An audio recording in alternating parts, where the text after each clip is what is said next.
Irmão, mais uma vez, a paz do Senhor. Eu quero agradecer a Deus, quero louvar o Senhor, nosso Deus, pela rica oportunidade de estar, eu vou dizer a expressão mais uma vez, eu acredito que ninguém aqui se lembra da última vez que eu vim aqui. Se eu não me engano, ainda foi na década de 90.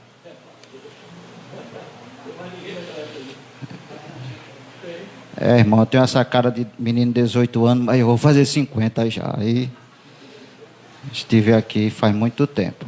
Eu me lembro que o pastor Citônio passou aqui por Lagoa Azul. Por Lagoa Azul. Foi mais ou menos nessa época que o pastor Citônio, saudosa memória, não sei se alguém conheceu, ele passou por aqui em Lagoa Azul, e eu me lembro de ter vindo pregar aqui uma campanha de oração. Tá certo? Quero agradecer a Deus pela vida do vosso pastor, o pastor Antônio Nunes, que nós chamamos com muito carinho, como muitos irmãos chamam de pastor Toninho, né?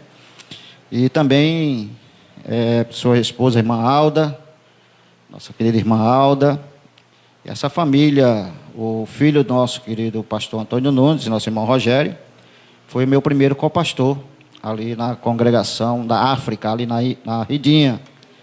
E devido a essa circunstância, nós se aproximamos bastante. Já viajamos algumas vezes com eles, né? A minha esposa já viajou com a irmã Alda, com o pastor. Foram fazer compras, né? Viraram sacoleiro naquele... Enfim, então... E eu quero agradecer a Deus pela oportunidade, irmãos. Um pastor, numa quinta-feira, cedeu espaço do púlpito da sua igreja para outra pessoa, é uma grande responsabilidade. Porque muitos pregadores, quando se tornam pastores, se apegam muito à prática da doutrina, da doutrinação. E nos idos de 90 até início até 2010, 2011, eu pregando parecia uma metralhadora, irmão. Aí depois que a gente começa a pastorear, a gente começa a ensinar mais do que a pregar, aí a gente se apega mais à prática da doutrina. Hoje em dia, eu costumo dizer que eu não sou um bom pregador, mas dá para quebrar o galho sendo um doutrinador. Mas nessa noite, meus amados irmãos, esse texto que nós lemos, que eu quero ganhar tempo, pois nós não podemos passar do horário, e agradecer também pelo tempo que foi nos dado. Quero também mandar um forte abraço para todos os irmãos que estão aí acompanhando a live. A minha esposa, a minha filha, certamente lá em casa estão acompanhando. E eu quero dizer uma coisa para vocês. O único pastor, eu tenho muitos amigos e muitos conhecidos, pastores, aqui em Natal, também no estado, o pastor Robson Viana, eu sempre acompanho também a live dele, da igreja dele. É o único que porque lá onde eu estou, em Igapó, ainda não começou os cultos, porque está lá fazendo uma reforma. Mas o único pastor que eu acompanho, culto de doutrina, é o pastor Antônio Nunes. É o único. E nas quintas-feiras que eu não acompanhei, foi porque eu estava ocupado. Quinta-feira passada, eu estava numa igreja, eu acho que é a última igreja de Natal, da jurisdição de Natal, que é onde está o pastor Aparecido, ministrando lá a palavra do Senhor. E foi nesse mesmo capítulo, faz mais de um mês que eu estou nesse capítulo 2 de 1 Coríntios. E quando o pastor Antônio Nunes me convidou, eu disse: Jesus, o que é que eu vou falar para a tua igreja? Só que quinta-feira passada, lá em El Elyon, eu dei uma palavra, o tempo foi bem resumido, eu fiz mais um parafraseado do que propriamente um ensinamento. E o Espírito Santo tocou em mim de continuar falando sobre esse assunto tão importante. Meus amados irmãos, preste bem atenção. Antes de nós entrarmos no texto, me permita uma observação. Eu tenho um negócio comigo que quando eu vou para uma igreja, eu estando dirigindo ou não, eu costumo prestar atenção em todas as coisas. Em todas as coisas. A forma que o porteiro atende, a forma que os irmãos se sentam, o primeiro hino da harpa, o segundo hino da harpa, o terceiro, se for o caso. Eu presto atenção nas letras dos hinos que as irmãs e os irmãos cantam. Eu presto atenção no músico que toca. Eu presto atenção, eu sou assim, eu costumo prestar atenção em todas as coisas. Os hinos que foram cantados, eu quero parabenizar as minhas irmãs aqui da igreja de Gramoré 2, que as irmãs cantam com muita graça, com amor de Deus, com muita, vou usar a expressão unção, porque muita gente, irmão, na igreja não sabe o que é unção. Fala em unção, mas não sabe o que é unção. Muita gente aplica a palavra unção apenas no sentido de poder de Deus, quando de fato unção é uma capacitação divina para fazer um determinado trabalho, projeto para o Senhor nosso Deus.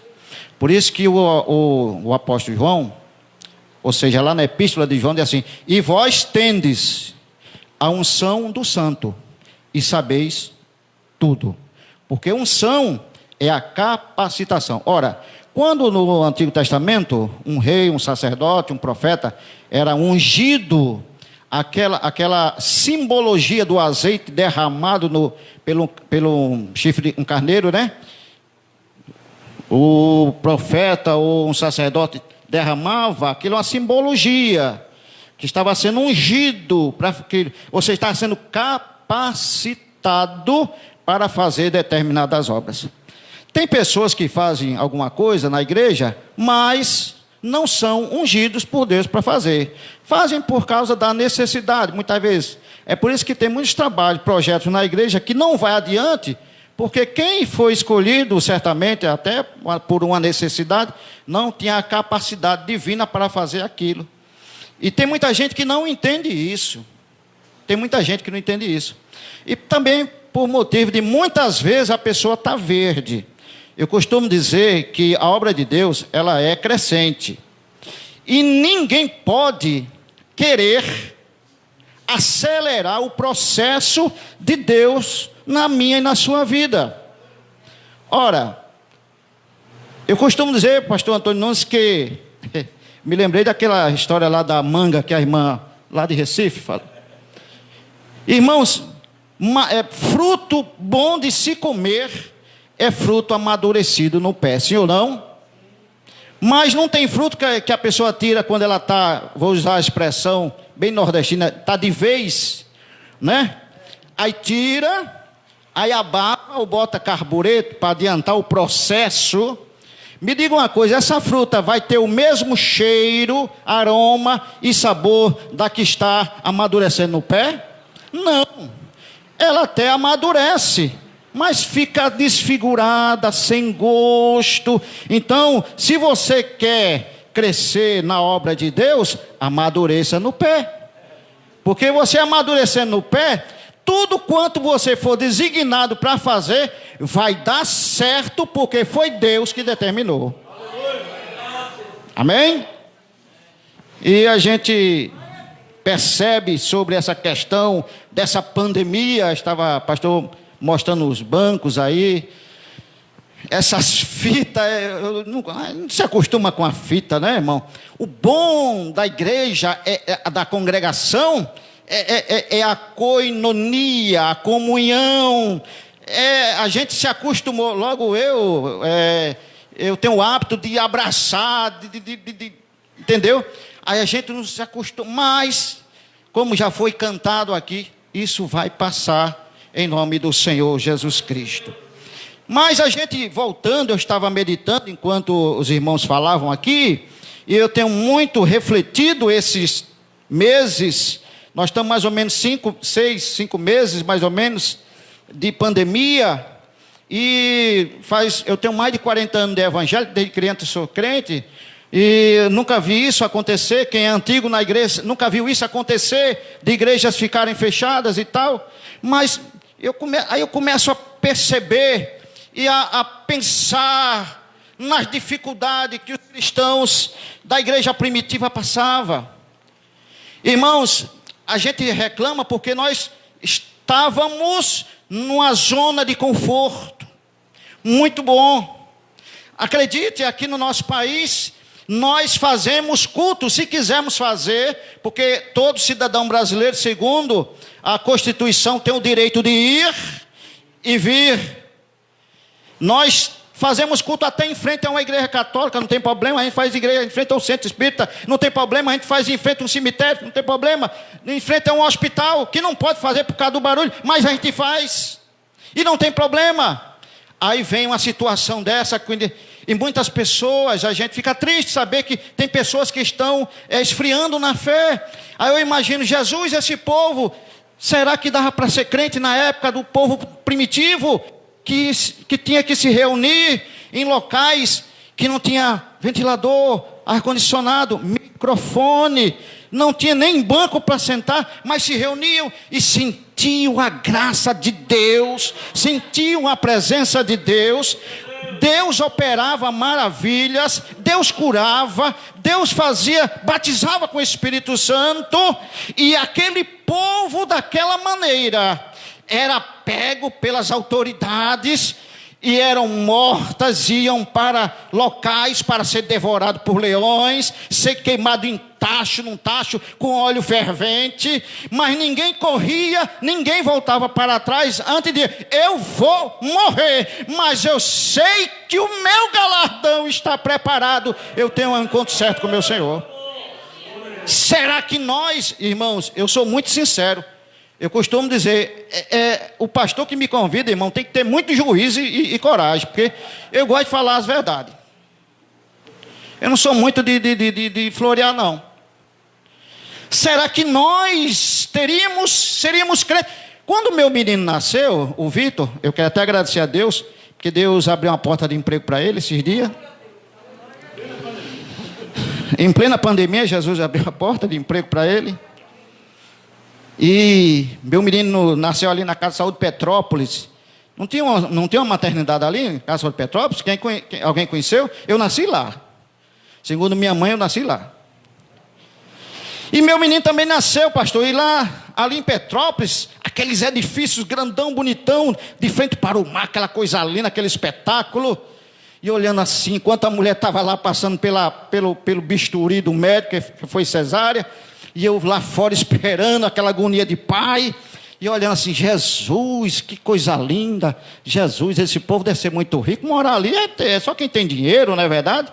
E eu disse, Jesus, será que se eu morasse aqui, eu fosse tão rico, será que eu seria crente, Jesus? Eu olhei para dentro de mim, irmão, eu não estou falando de ninguém, eu disse, eu acho que não era não, porque, irmãos, uma coisa é cantar e falar de quem foi e quem fez, o negócio é você.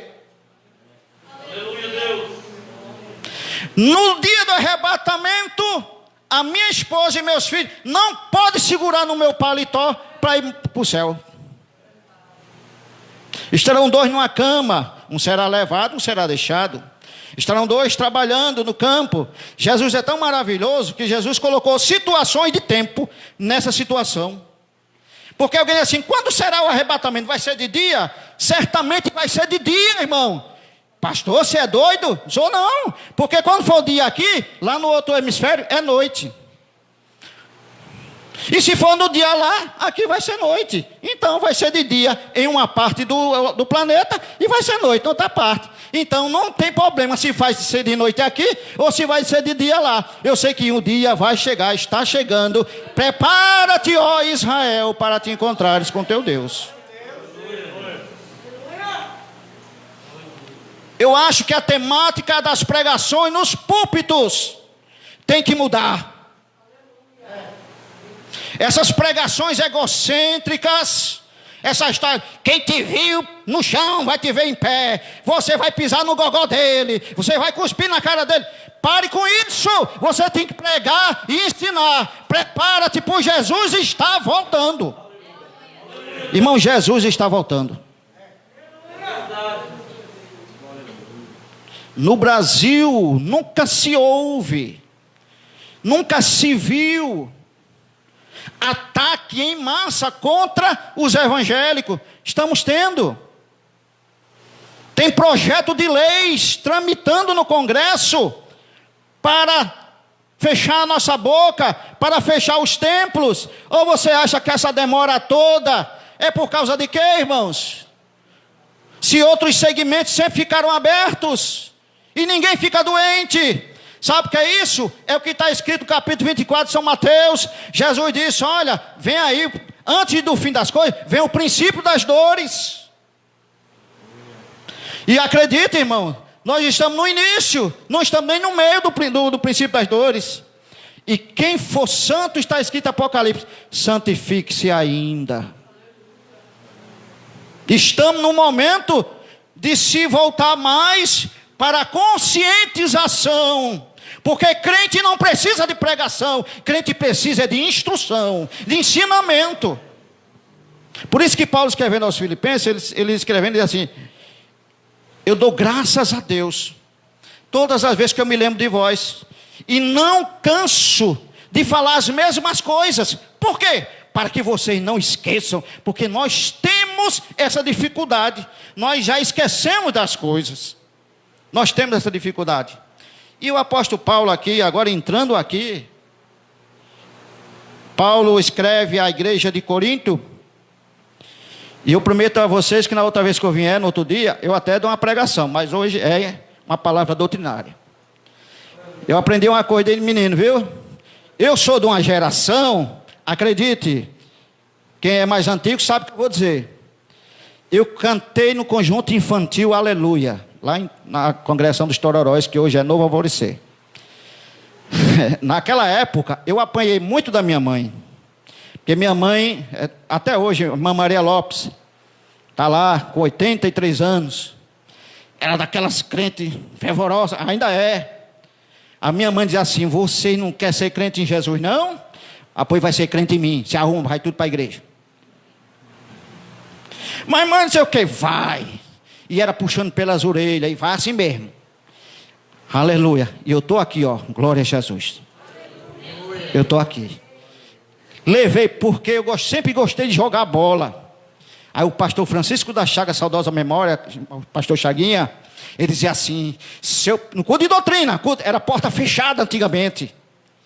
Pastor Chaguinha dizia assim, olhava para nós e apontava, se eu pegar um de vocês, no meio da rua jogando bola, eu tiro vocês do conjunto. E a gente baixava a cabeça, e eu era o principal, porque eu sempre gostava. Eu jogava escondido da minha mãe, porque o pastor Chaguinha dizia. Aí quando eu chegava em casa, a minha mãe disse assim, ouviu o que o pastor disse? Eu disse, ele falou o quê? Ouviu? Pois se ele tirar você do conjunto, eu lhe mato de uma surra. Oh, glória a Deus. Eu mato você de uma surra. Aí o pastor Chaguinha achou pouco essa história, fez uma reunião. Irmão, pastor fazendo reunião com criança. Se fosse hoje era bullying espiritual. Se fosse hoje, vamos entregar na central, quiçá as autoridades públicas. Isso não pode, porque hoje, irmãos, ninguém toca mais em ninguém. Hoje, meu Jesus, por isso que o apóstolo Pedro escrevendo sua epístola, e eu estou querendo entrar num texto e não estou conseguindo. Mas vamos lá.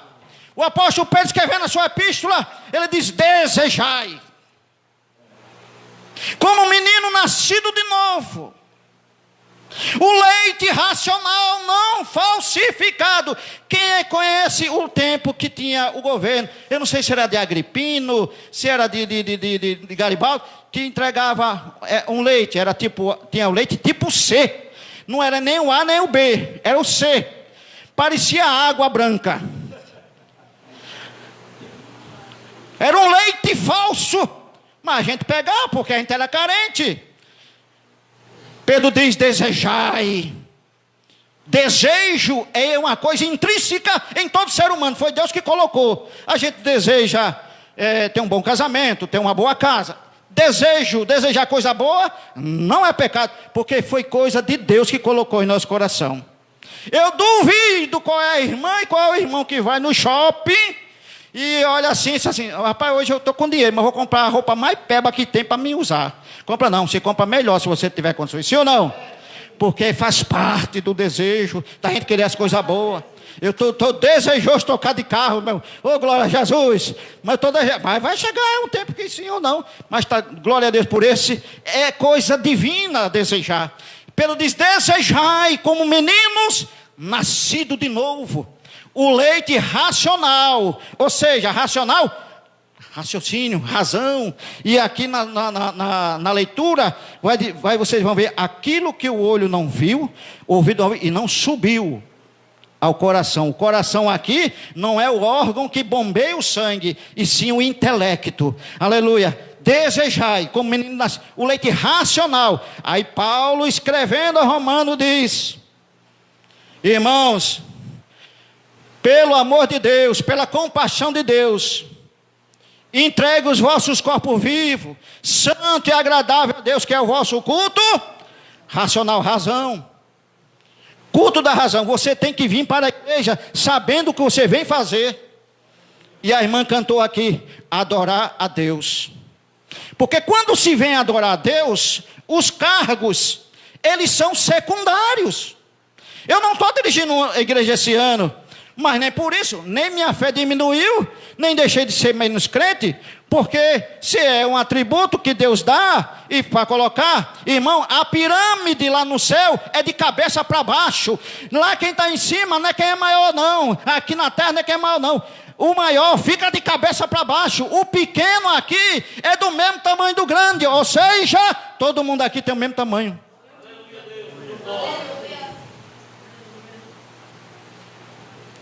E nesse texto, Coríntios, Paulo vai falar no capítulo 3, capítulo 4, lá na frente, vai falar sobre o ministério dele, mas o ministério dele, no original, eu não vou aqui entrar na questão de grego e hebraico, porque às vezes a gente não sabe nem falar o português direito, quanto mais essas coisas, né? Mas no grego original, quando se fala em ministro ou ministério deles, não é nem como diáconos, e nem como, como doulos. O que é doulos, pastor? O senhor agora só está falando em mistério. Não, doulos é como um escravo que ia, aleluia, lá para o porão do navio atender o mandado dos seus senhores. No original é isso. Aí tem gente, irmão, que quer ser muita coisa. Uma certa vez, aleluia, uma irmã, passei numa igreja. Olha, irmãos, eu estou querendo entrar aqui no texto. Eu estou querendo, já faz quase meia hora que eu estou querendo entrar. Mas eu não sou o dono da igreja. O dono da igreja chama-se Jesus de Nazaré. Passei numa igreja e tinha uma abençoada que tinha 5 funções na igreja. A igreja dava 2 dessas. E quando eu cheguei, a irmã tinha 5 funções na igreja. Todo mundo chegava no meu ouvido, porque ouvido de pastor é uma bênção. Se não botar uma peneira, fica entupido. Pastor, pelo amor de Deus, é a dona da igreja. Eu disse, não, ela não paga nem a água nem a luz, quem paga somos nós. Para ser dona, no mínimo tem que pagar água, e se tiver aluguel, paga também, né? Mas pastor, se eu fosse o senhor, ainda bem que o senhor não é o senhor, não sou a minha pessoa, mas tem calma, aquela coisa. E quando eu cheguei no final do ano, que eu dobrei naquela igreja, aí eu cheguei assim, minha santa. Irmão, quem é que não gosta de bênção aqui? Quem? Todo mundo gosta de bênção, não é? Bênção é bênção, não é? Eu disse assim, minha irmã, eu tenho uma bênção grande para a senhora. Ela disse, é de Deus. Eu disse, peguei na palavra. Eu disse, minha irmã, a senhora é muito ocupada, a senhora tem 5 funções. A senhora vai ficar só com 2 funções agora, olha que maravilha. Vai ter mais tempo para a igreja, para a sua família. E ela, irmão, o semblante dela mudou. Eu disse, mas entenda, a senhora ainda vai estar com 2 funções. A senhora tem mais função do que eu. Eu sou apenas o pastor, a senhora vai ter 2. Ela disse, meu pastor é de Deus. Irmão, essa mulher até na central foi me entregar, mentir. Passou o ano todo dia mentindo que não vinha para a igreja porque estava estudando. Nunca botou os pés na escola. Ei, deixa eu falar uma coisa para você. Tudo isso aqui é passageiro. Tudo isso aqui é passageiro. Ninguém entra com diploma de pastor, de diácono, de regente, de isso e daquilo lá no céu, não. Tudo entra lá como servo. Como servo. Como servo. Diga assim, eu sou servo. Diga, eu sou servo. Eu sou servo. Porque quando você pensa nisso, eu sou servo, você está dizendo, meu pastor Antônio Nunes, pode mandar fazer que eu faço. Mas, irmão, o senhor não vai ser a primeira pessoa. Eu posso ser a 10ª, mas eu faço. Eu não quero saber. O pastor Adimar Rosa Gomes ligou para mim o ano passado e disse: Ivan, tu não vai ficar sem igreja, mas tu não vai ficar parado não. Vai lá para Amarantium. Amarantium, irmão, é maior do que Gramoré. É bem maior. É uma igreja, é a maior igreja da Zona Norte. E ele perguntou: tem problema do senhor ser o segundo co-pastor? Eu disse: meu pastor, não tem uma vaga de porteiro não? Eu disse: já é muito. Já é muito. Já é demais, eu já estou no lucro. Por quê, pastor? O senhor já dirigiu? Não, é porque meu nome está escrito no livro da vida, eu já estou no lucro. Você já está no lucro.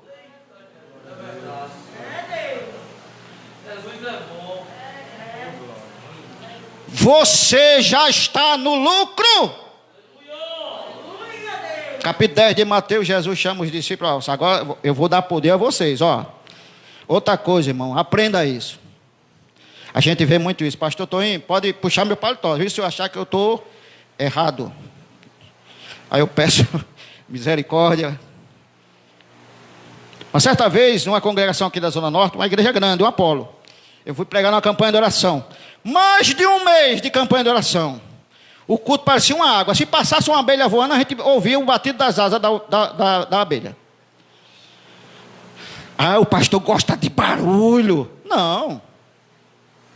Eu gosto de ouvir a glorificação. Estava tão legal quando as irmãs estavam cantando. Agora é porque vocês estão prestando atenção à palavra. Mas nós, pentecostais, nós gostamos disso. Nós sentimos isso. E eu disse: irmã, faz um mês de campanha de oração, amém? Irmã, amém. Eu disse: quantos receberam o poder de Deus nesse tempo todinho aqui? Pouquíssimas pessoas levantou a mão. Eu disse: vixe, um mês de campanha?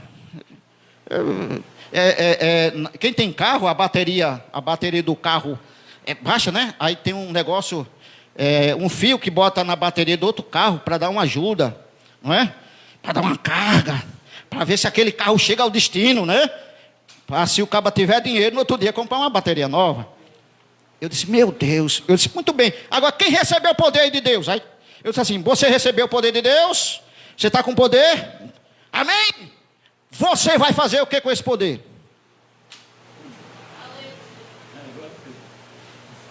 Porque o poder assim: Jesus, eu quero poder. Aí Jesus disse assim: eu não vou dar não, porque se eu der não vai fazer nada.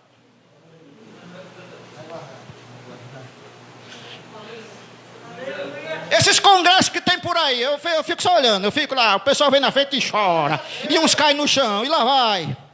Aí no outro dia, o dirigente da mocidade, qualquer departamento, assim: amanhã tem evangelismo. Aí, daquela multidão só vem 3. Pegaram o poder e colocaram aonde?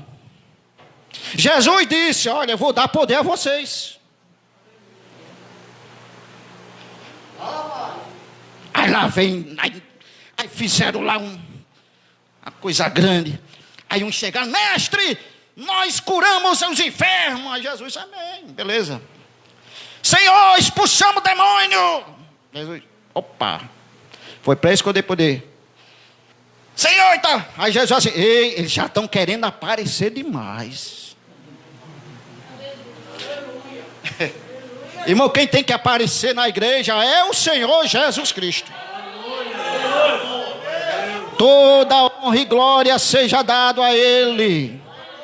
Não foi eu nem você que foi lá para o patíbulo da cruz, carregar o patíbulo da cruz, levando pancadas, caindo ao ponto de alguém constranger outra pessoa a ajudá-lo a levar o patíbulo até onde estava o tronco para ser crucificado. O patíbulo é aquela madeira que fica na transversal. É chamado de patíbulo. Pesava mais ou menos de 50 a 60 quilos. Segundo os historiadores. Eu não estava lá para pesar, mas isso a gente aprende nos livros. Não foi eu nem você. O sofrimento de 3 horas pendurado na cruz. Segundo um senador romano da época de Cristo, o pastor Antônio Nunes, ele escreveu, relatou dizendo: prefiro 1000 vezes o suicídio do que a crucificação. Era terrível. A crucificação foi uma coisa criada pelos assírios, mas desenvolvida pelos romanos. Era uma coisa triste. Só quem passava por aquilo é quem era malfeitor, ladrão, estuprador, pessoas de má índole, pessoas... E o nosso Senhor, inculpável, sem culpa, sem mancha, sem mácula, passou por aquela situação por mim e por você, sem ter pecado, sem ter errado, se nenhuma palavra de engano sair da sua boca. Ele fez isso por mim e por você. Ele não precisava, ele se despiu da sua glória. Está escrito, Paulo escreve isso aos Filipenses. Ele se despede, ele se diz assim: não, eu vou lá, vou descer. Não, eu vou porque, aleluia, essa criação tua, lá do Gênesis, eu estava na hora, eu estava no momento, também eu participei da criação, eu vi tudo acontecer, e não vai se perder não, porque a coroa da tua criação, ó Pai, ele não está destituído totalmente da tua glória, mas eu irei para redimir a humanidade, eu vou me despir da glória. Irmão, Jesus lá no céu não sentia dor, não sentia cansaço. Vê que Jesus dormiu no barco, Jesus estava cansado. Jesus andava a pé, não tinha carro, né? Era carroça ou até animal para... Não tinha. Uma certa vez eu fui evangelizar no interior, e o pastor disse assim: vamos sair evangelizando. A casa mais perto do crente fica a 1 légua. Sabe quanto é 1 légua? 6 quilômetros. Eu disse: homem, eu não acreditei. Aí, e a gente saiu naquelas ruas não, aquele caminho, areia quente. E tem mais, a gente foi evangelizar depois do almoço de 1h30 da tarde, o sol quente, de gravata, de camisa manga comprida. Eu disse: eita Jesus, agora eu vou ser crente mesmo. A gente chegou na casa de um irmão, de uma taperazinha, não tinha móveis, parecia um time de futebol, era tanta criança que parecia um time de futebol. Eu disse: meu Jesus. E os irmãos: a paz do Senhor, pastor, a paz do Senhor, irmãos, e senta aqui, vamos comer, como é o nome daqueles peixinhos pequenininhos, que é piaba, não sei nem se é outro nome, tem, e a gente come aqui com farinha e toma café. Eu disse: não, a gente está trabalhando, está evangelizando. E ele disse assim: hoje à noite a gente vai estar lá na igreja. Eu disse: eu não acredito que esse povo vai para a igreja não, porque não tinha poste de iluminação pública. E antes do culto começar, o pastor Citonho chamou eu, irmão Geraldo, disse assim: pega o celular e liga a lanterninha, vou apagar as luzes da igreja e da casa pastoral, tu vai ver só o breu, a escuridão que é. E ele apagou. Se não é a lanterninha do celular, a gente não se encontrava, não se via. Ele disse assim: agora aperte e apague. Irmãos, a gente não conseguia nem ver direito um ao outro. E nem naquela noite era noite de luar, para melhorar a situação. Aí ele foi lá, ligou, irmão, começou a chegar a família com as crianças. Eu disse: Jesus, eu não sou crente não. Eu moro quase em frente à igreja. Eu tenho um carro. E eu perco o culto. Às vezes eu estou bem, estou de saúde, eu estou bem, e eu perco o culto. Alguém diz assim: eu não vou para o culto não, porque eu já sei mais ou menos o que vai acontecer no culto. Você não sabe o que vai acontecer no culto. Existe uma liturgia que é para a pessoa, para o pastor se basear. Mas quem manda no culto é o Espírito Santo de Deus.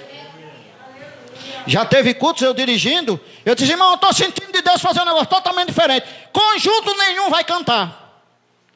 E não olhe feio para mim não, que se olhar feio para mim vai conversar com Jesus. Ele mandou. E o culto foi uma bênção, e todo mundo assim: pastor, o senhor acertou. Dava para ir até meia-noite esse culto. Eu disse: eu não, Deus me livre. Eu ia até meia-noite, o dia vamos trabalhar. Mas Deus, Ele é assim. Paulo escreve aqui a essa igreja de Corinto. Agora eu vou ver se eu entro. Dizendo assim: mas como está escrito aonde? Ele está falando sobre Isaías 64, versículo 4. Se você quiser, pode dar uma olhada.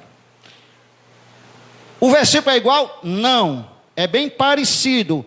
O assunto está inserido. Ok? Enquanto vocês procuram, eu vou fazer uma narrativa bem rápida para quem gosta de história. A igreja de Corinto foi fundada pelo apóstolo Paulo.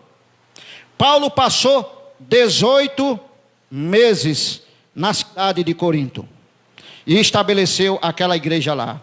A cidade de Corinto, pastor Antônio Nunes, eu pesquisando, meu santo irmão, era uma das maiores cidades do mundo na época. Só perdia para Roma, a cidade do Império, para Atenas, Grécia, e Corinto também era na Grécia. A cidade de Corinto, na época do apóstolo Paulo, pasmem, já tinha em média de 400 a 500 mil pessoas morando. Era uma cidade onde tinha um grande porto, e devido a esse porto, o comércio daquela cidade era muito forte. Ora, pelo fato de ter um comércio forte e também ter a cultura helenista dentro da cidade de Corinto, ou seja, por ser uma cidade grega, e os gregos sempre se deram pelo fato das filosofias. Os grandes pais da filosofia são oriundos da Grécia: Aristóteles, Sócrates, Platão, enfim, homens que até hoje se estudam as obras deles, eram oriundos da Grécia. Por isso que o apóstolo Paulo, quando escreve a sua carta, no princípio da carta, porque ele recebeu, Paulo passou 18 meses lá e teve que ir para Éfeso. Aleluia, louvado seja o nome de Jesus. E depois, com um bom tempo depois, Paulo retorna a Corinto, agora para doutrinar a igreja, e passa ali 3 meses. Mas Paulo, quando está em Éfeso, recebe uma carta de uma família que morava e era da igreja de Corinto. E como eu estava dizendo, a cidade de Corinto recebia muitas pessoas de outros países. E devido ao grande fluxo de pessoas de fora e do comércio, principalmente na parte das docas onde ficavam os navios, existia muita prostituição. Muitas mulheres e homens se prostituíam e ganhavam dinheiro, ganhavam a sua vida na prostituição. Ora, é tanto que, na época do apóstolo Paulo, quem dizia que era um morador de Corinto, as pessoas já colocavam aquela pessoa numa situação de prostituto. Vê como a má fama na época da cidade de Corinto era.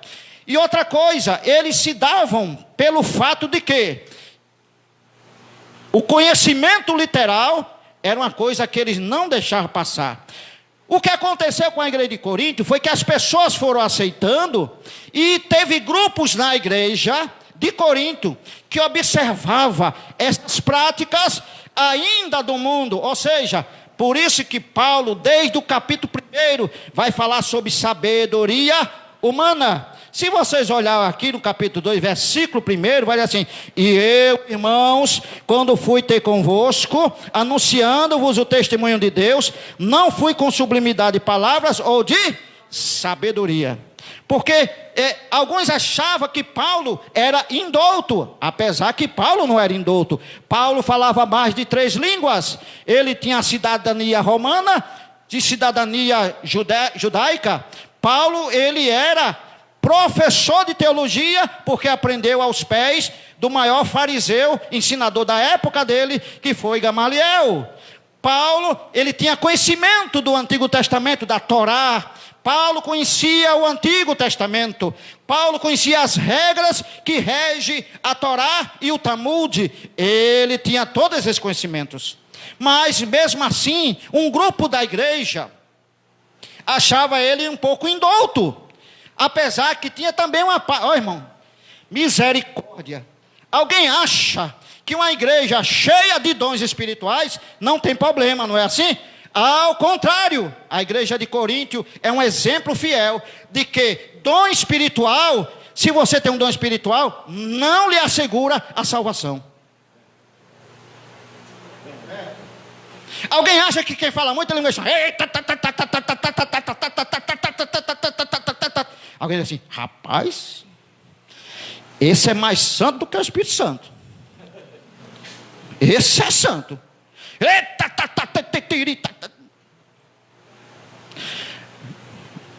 Quem não é batizado vai se alegrar agora, mas procura o batismo, viu? Tem gente que não é nem batizado, é mais crente do que quem fala.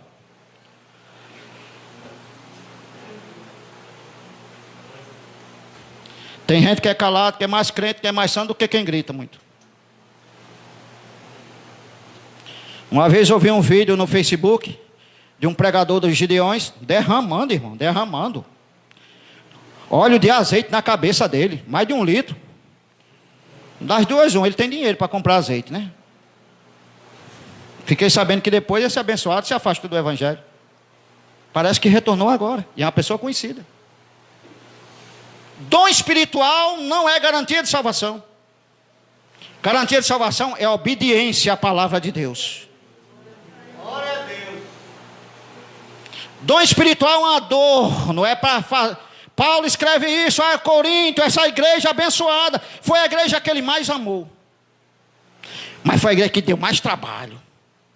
Mais trabalho. É aquele filho trabalhoso, sabe? Você tem 10 filhos. Eu não vou, a gente mantém não. A minha mãe teve 10.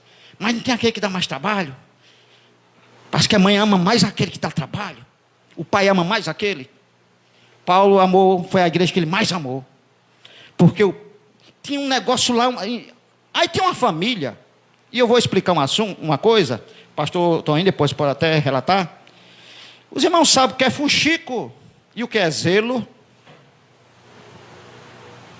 Aí você diz assim, rapaz, esse homem veio de onde, pelo amor de Deus, com essas histórias todas? O que é fuxico, o que é zelo? Existia uma família, a família de Cloé, capítulo 1. Capítulo 1. Versículo 11. Porque a respeito de vós, irmãos meus, me foi comunicado pelos da família de Cloé, que há contenda entre vós. Cloé foi fuxiqueiro ou foi zeloso? É com de instrução, irmão. Eu vim aqui para dar uma palavra de instrução. Foi zeloso ou foi fuxiqueiro? Rapaz, ô caba fuxiqueiro, já foi entregar nós, rapaz. Sabe por quê, irmão? Tem pessoas, agora eu vou ter que dizer, Toninho, aí a gente é amigo, se quiser depois de chegar em casa, pode ligar para mim, rapaz, que não era para tu falar não, mas eu vou falar.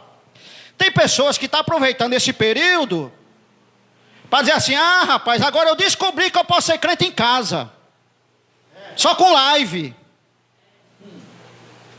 Aí eu digo para você, Deus me live. Jesus, glória.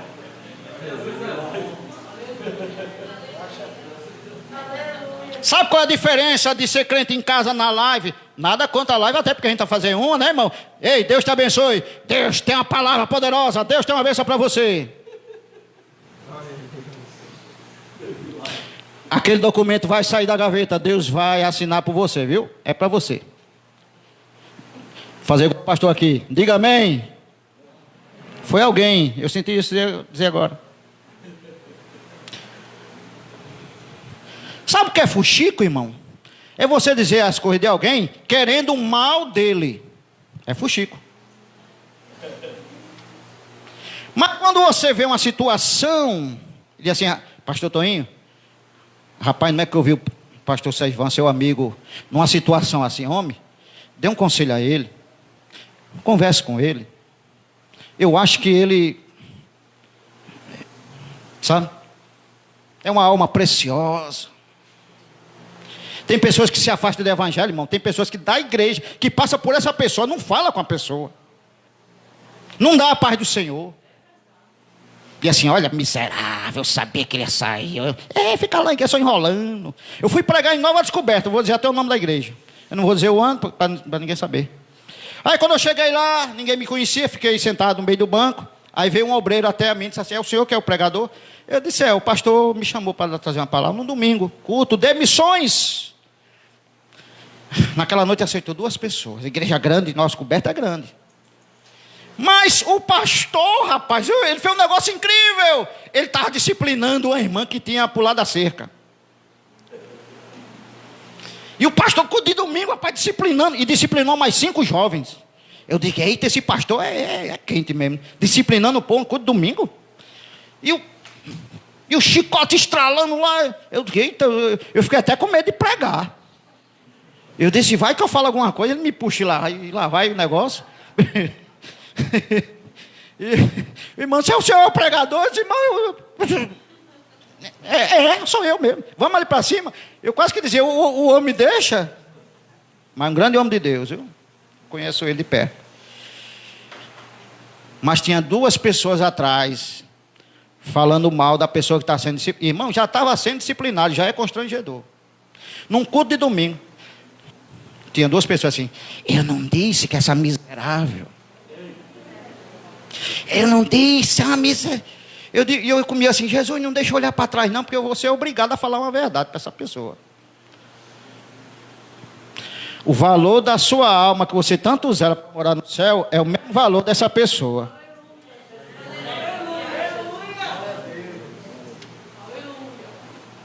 Uma pessoa. Faça isso não. Quando você vê, abrace ele ou ela. A Bíblia diz, quem cuida está em pé. Olhe, para não cair. Para não cair. Lá estava Davi, em vez de estar na guerra, Davi estava passeando no palácio, aí viu uma situação lá, e olhou e disse, vi, rapaz, dá para mim, dá não. Deu errado para ele. Aí a mulher embuchou, e lá vai aquela agonia. Aí chega Natan, o profeta. Irmão, o homem e a mulher de Deus, ele não faz muita arrudeio para falar as coisas não. Salve meu rei, tal, aquela agonia toda. Senhor, tem um negócio, fala Natan. Senhor, tinha um homem que tinha só uma ovelhinha. Aí tinha outro, Senhor, que tinha um bocado de ovelha. Não é que o que tinha um bocado de ovelha pegou a única ovelhinha e estava. Ah, esse cidadão merece morrer. Aí Natan disse, é tu. Ele, ai meu Deus. Aí cai de joelho, aquela agonia toda. Aí Batseba, engravida. Aí o menino morre. Aí Natan disse assim, ei, o menino morreu já, não tem mais jeito. Se levanta, vai tomar um banho, você está fedendo a carniça. Faz 7 dias que você não toma banho, 7 dias que não come, é chorando aí. Você fez coisa errada, está pagando o preço. E eu vou dizer uma coisa para você, viu, doutorzinho? Irmãos, lá no céu não existe foro privilegiado. Moisés, fala a rocha. Ei, rocha, libera uma água aí. Aí continua. Senhor, está faltando água. Moisés, fala de novo para a rocha. Aí Moisés, sim, roca, pega o cajado. Eu vou falar mais não, eu estou estressado. Meteu a pancada. Aí Deus assim, menina, essa rocha aí não é para ser espancada agora não.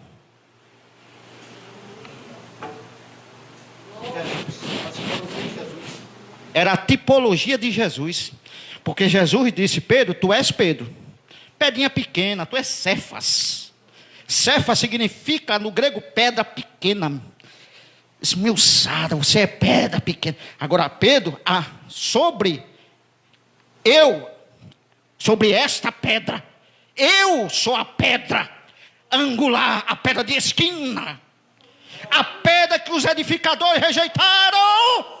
Mas eu sou a pedra, e sobre essa pedra eu edificarei a minha igreja, e as portas do inferno não vai prevalecer contra ela.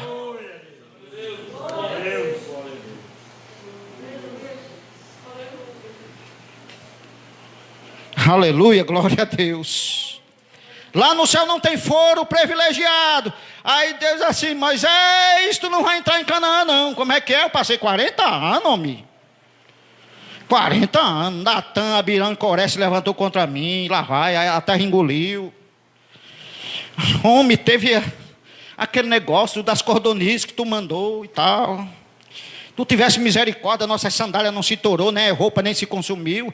Mas tudo bem, tinha sol, tinha nuvem para não queimar a gente, uma coluna de fogo à noite. Beleza. Mas homem, é 40 anos.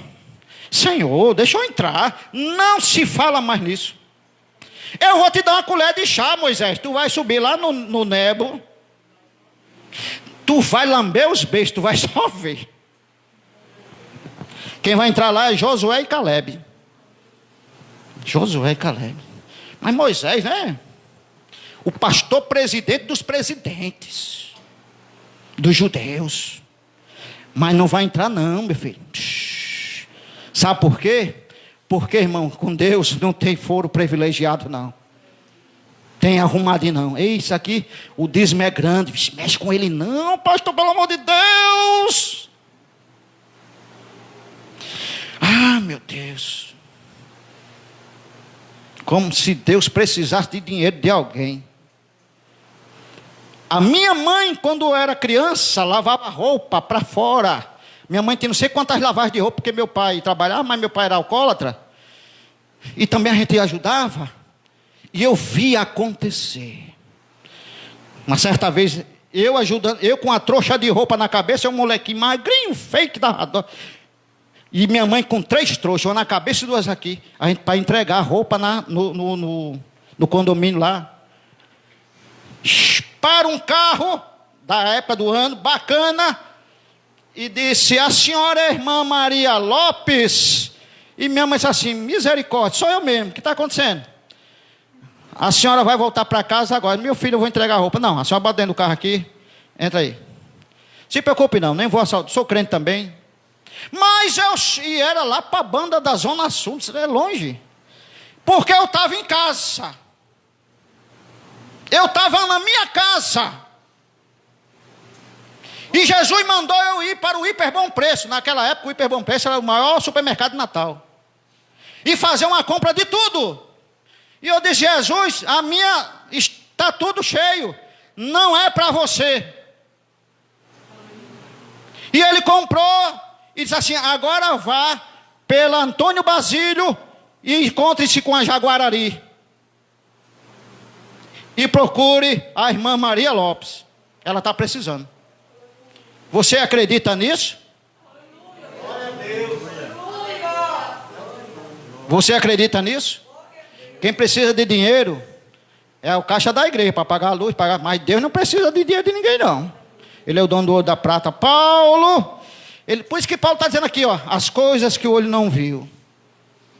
Está falando sobre a salvação, porque Paulo vem narrando que não é de sabedoria humana, mas a salvação aqui, porque alguém prega achando que essas coisas são as coisas que há de vir. Não, Paulo já está dizendo, as coisas que o olho não viu, que Isaías falou. Porque Isaías vai dizer, um filho se nos nasceu, um filho se nos deu, o principado está sobre seus ombros, ele será maravilhoso, Deus forte, Pai da eternidade, princípio da paz. E Paulo coloca um nome no Messias que haveria de vir, por nome de o Emanuel, que significa Deus conosco. Na época de Isaías, Jesus não era Jesus nem Cristo, era o Emanuel. Ou seja, aquele que haveria de vir. Quando Jesus nasce, agora Jesus recebe o título de o Emanuel. Ou seja, Jesus nasceu, agora o Deus conosco está presente. Por isso que Paulo está narrando aqui aos Coríntios. Irmão, eu pesquisei muito isso. Eu disse, Jesus, eu achava uma coisa, mas é outra. Paulo está dizendo, como está escrito, aquilo que o olho não viu. Os profetas viram o Messias nascer? Não.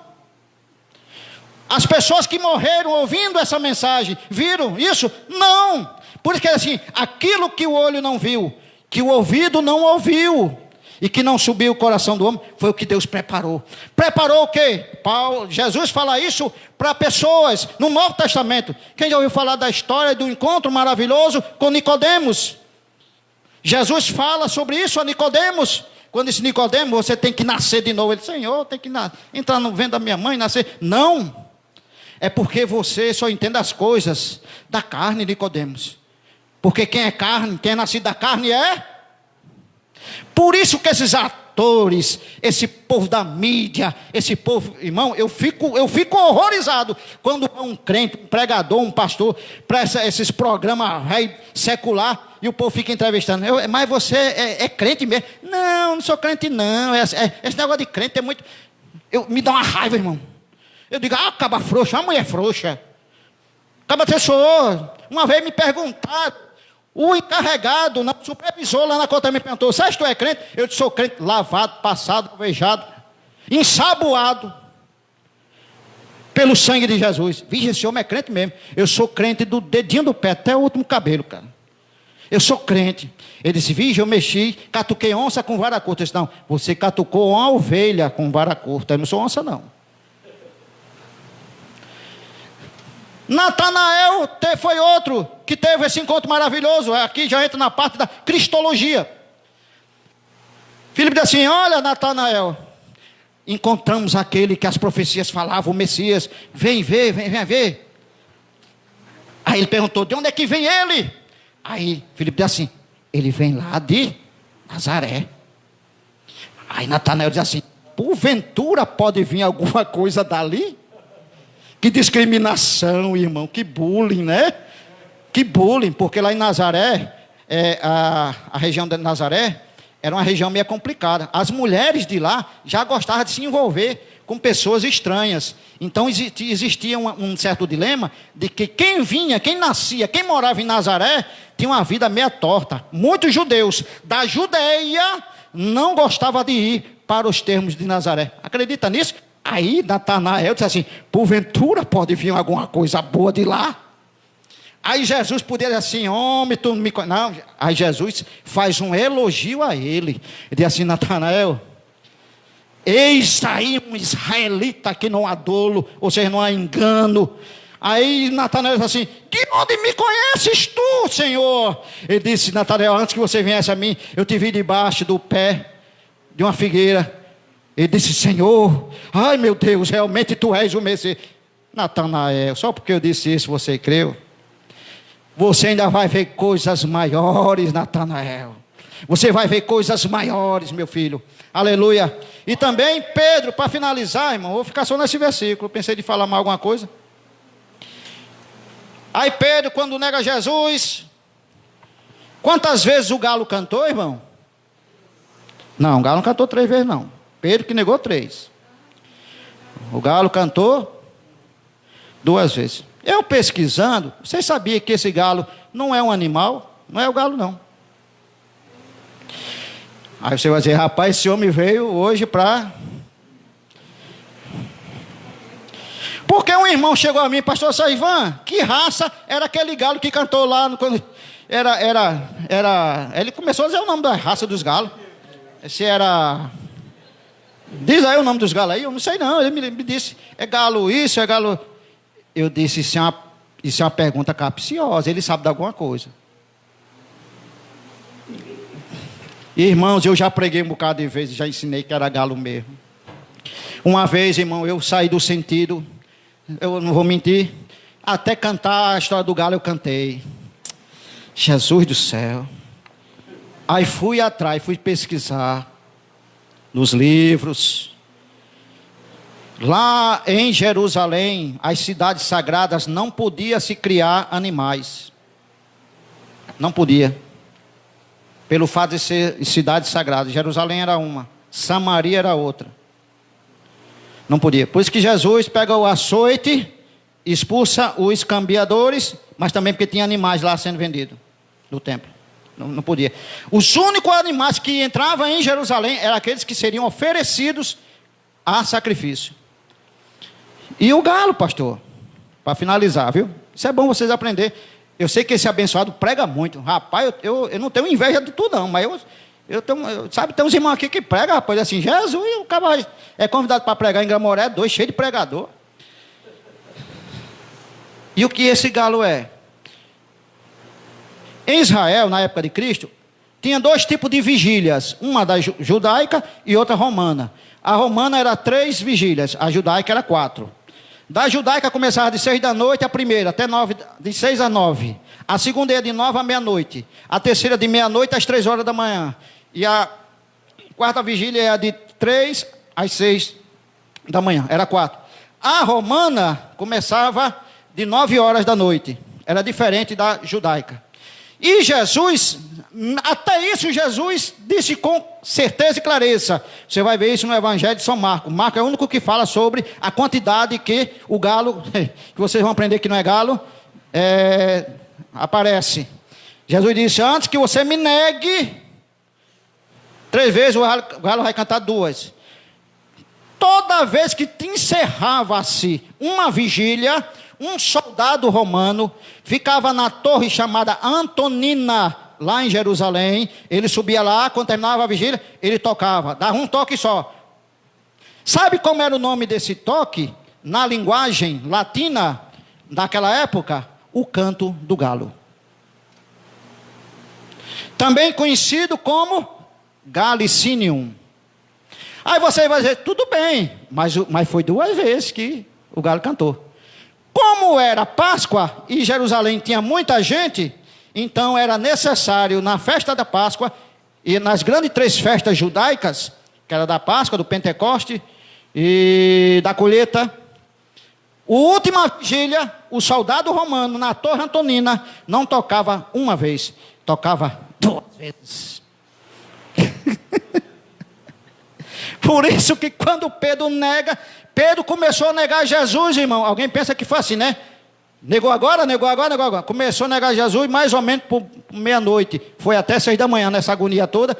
Quando ele nega a última vez, aí o soldado romano, que não estava sabendo de nada, tocou 2 vezes o toque, para dizer assim, está encerrando a 4ª vigília. O nome desse toque, pode procurar no Google, ou nos livros de teologia, que você vai dizer, esse pastor está ficando doido do juízo. Não, irmão. Por isso que culto de doutrina e de ensinamento é importante você vir à igreja, para você aprender as coisas. É chamado de o canto do galo. Se você não tem habilidade, meu filho, veja aí, tem um pregador lá, um pastor lá, que disse que o galo não é galo não, é uma trombeta, o bicho lá tocando. Pode olhar que é isso. Eu digo, Jesus, vou fazer 50 anos, mais de 40 de crente, eu vim aprender, porque ninguém sabe tudo, só quem sabe tudo é Jesus.